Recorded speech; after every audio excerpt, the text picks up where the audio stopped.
Okay, so if you click this video, you probably have a Google business profile listed and you are wondering how many reviews do you actually need until you start getting calls at the very least.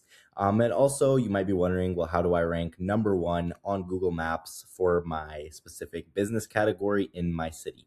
So just to show you guys, I have a couple profiles up here that I have screenshotted.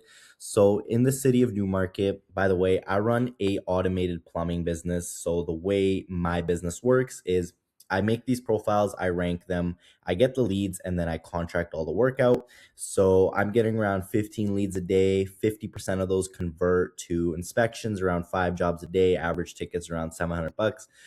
So at the moment, my business is doing around $30,000 a month in profit. And I do this completely remotely from home. I'm 19 years old, so just a rundown of what I do. But basically, I have a couple profiles up here, and I'm just going to show you guys the rankings of them. So this one over here is ranking first in the city of Newmarket, as you can see after the sponsored results, and I'll pull up the page in a second just to prove I actually own it.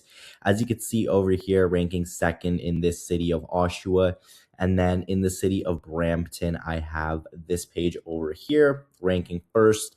And then I actually have a live example over here. As you can see, Richmond Hill, I rank first. And then the pages are open right over here. So this was the Oshawa example I was showing you. Again, full manager access. I can go ahead and refresh, show that I'm the owner of this page. This is the Richmond Hill page. Again, I am the owner of this page and the Newmarket one over here. So I'm consistently getting up to the top one rankings of all of these pages. And I'm basically going to show you exactly how I go about my reviews, how many reviews I need, and what actually causes your page to rank in terms of the review aspect. So as a general, very, very general rule of thumb, if you take a look at your competition, which you can easily do, let's say you own a roofing company downtown Toronto, okay? So most people who are searching for a roofer or roofing company are going to search up roofer Toronto, okay? So just by doing that, I'm going to take a look at the top three results, and I could see, okay, we got 174 reviews, we have 145 reviews, and then we have a 4 review page, which is quite interesting. 4 reviews ranking in the top 3, right? And then we can see 177, 53, right? So you're able to basically take a look at the top 3, and based off that, literally just see, okay, well, the top 3 average around 100 and something reviews. This guy's here with 4. This guy's here with 145. So if I was to get around 100 reviews based off of just the competition that I'm looking at and sort of the SEO of these pages, and just being able to sort of look at your competition and see how many reviews they have, you can kind of just make a pretty educated estimate just by seeing, okay, 145, 174, 4. Technically, I could probably have 20 reviews and rank third. Say I wanted to go for second, at least 140 reviews. So generally, rule of thumb is you want to at least beat the third person, okay? So whatever the top 3 have, at least the person with the lowest amount, you want to be slightly above them, have the upper edge. And that's like a very, very safe bet. So from that, you can basically get an idea of how many reviews you actually need. But obviously, this isn't going to be the be-all, end-all. There are more factors that go into this. So I'm going to go ahead and explain those. So again, taking a look at your competition, you can basically see that you'll need a certain amount of reviews just to be more than the first and the second and the third. Like I said, probably 30 times in the last minute. If you go above the third person, that's generally a safe bet where you want to be, okay? Then you also have to look at your SEO and your competition's SEO. So in terms of looking at your competition's SEO, the main, most important thing is you want to look at the company name. So you'll see here, okay, this company over here doesn't have roofing or roofer in their name, right? You could do a little bit of keyword research to see, okay, well, if people are searching for roofers, and this company doesn't have that in their name, they have roof repair, right? Or maybe roof repair gets more searches than roofers. I'm not 100% sure, right?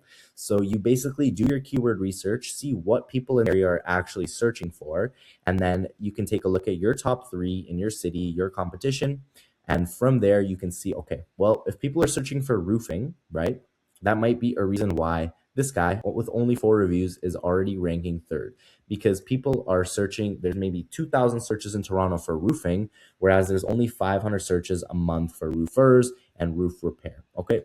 So just based off search volumes, you can go ahead and actually get the upper edge just by seeing what shows up most commonly and choosing a title that aligns with that. Okay. So that's going to be the first thing. And then again, you're also going to want to look at these on-page SEO factors. So you want to look at whether they have an address listed. The pages with an address are going to rank higher. Generally, you want to take a look at their reviews. So as you can see, they have pretty solid, well done reviews. The owner is responding to their reviews, so he is pretty active. You can see when their newest reviews are, if they're posting consistent updates and stuff. But generally, just looking at this page, you can see that they are pretty. They're doing what they're supposed to be doing, right? You can see new updates, new reviews weekly. So they're doing what they're supposed to do, and rightfully so. They are in the top 3. Okay, now let's take a look at this page over here. Now I'm noticing that this is the only one that's open 24 hours.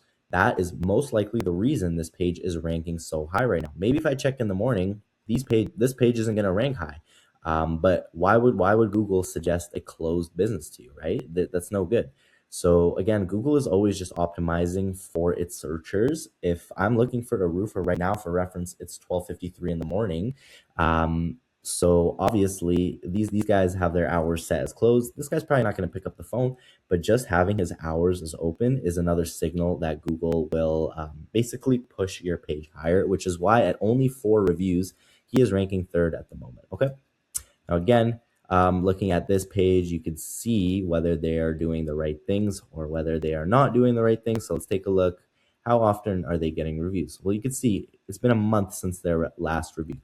So you can kind of use that information to think, okay, well, if they haven't gotten a review for a month, if I'm getting consistent reviews every single day, I'm getting 3 new reviews, I'm updating my page, I'm doing all of this, I could quite easily, I think within a week, I could rank second in the roofing category in all of Toronto, at least from where I'm searching here, right? Again, these are sponsored results. But I genuinely believe that within a week, I could rank over here just by getting 100 reviews. Whether these are real reviews or fake reviews, that is your business, not mine. Every single company, just so you know, has fake reviews. Any company with over like 200, even 100, even most with 50, they're fake reviews. So I'm just going to put that into perspective for you. With that information, do what you would like. However, it's not that hard to get fake reviews, and they're not that expensive either.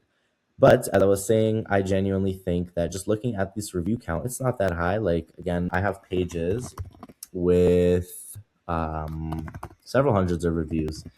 This page right here for reference, right?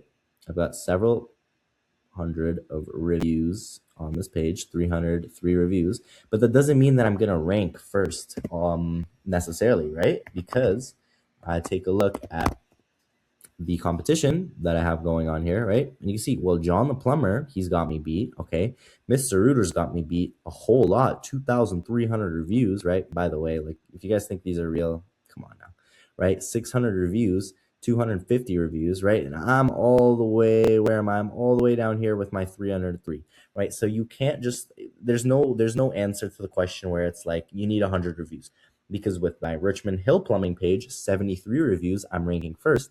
However, in Mississauga, with 303 reviews, I'm not ranking anywhere near first. Okay.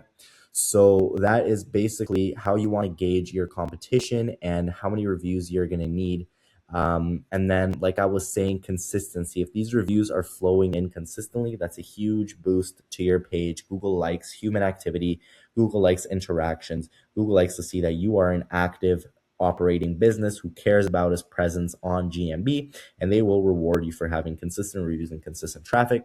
And then again, finally, just jumping into the overall rating sort of things. So if you have 2,000 reviews and they're all 1 stars, you're still not going to rank. And if you have 500 reviews that are 5 stars, you're obviously better off. Like this guy's 17 reviews with a 4.6 rating. It's horrible. Organically, this guy will never rank. Even running ads, I don't think his conversion's too good, because 4.6 is not a good rating. You want to at least be at a 4.7 at the very, very minimum.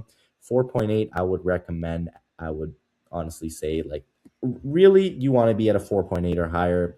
Obviously, the better, the more the better, right? So even again, like that's another factor. You can see this guy's only at 94 reviews, but he is ranking all the way up here past these 300 review pages, right? Not solely because he has a 5-star rating, but that's definitely a factor for it. So again, you want to have your overall rating. Just to recap, I'll go back here.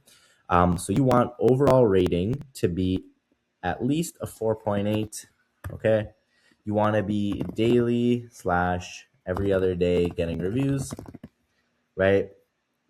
Beat competitors SEO,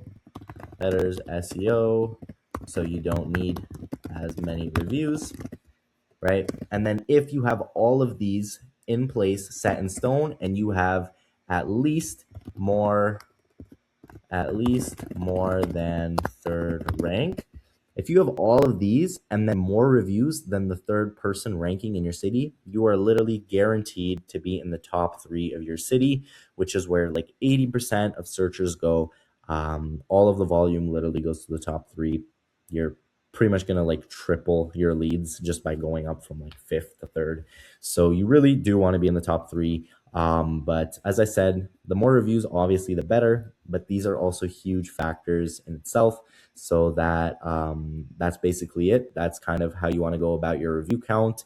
And if you do want some sort of other help or something that you sort of didn't understand from this video, or kind of want help with the SEO side of things or doing your own research for your competitors, I know I really briefly did, bare minimum here. But if you did need help with any of that, I will put my phone number down in the description. Message me on WhatsApp. I'll try to help you out, and then we can talk about setting up something for your business if you are interested. But either way, feel free to message me with questions. I don't mind helping for free. Totally cool. Just shoot me a message, and we will figure it out. Okay, we'll see you in the next video.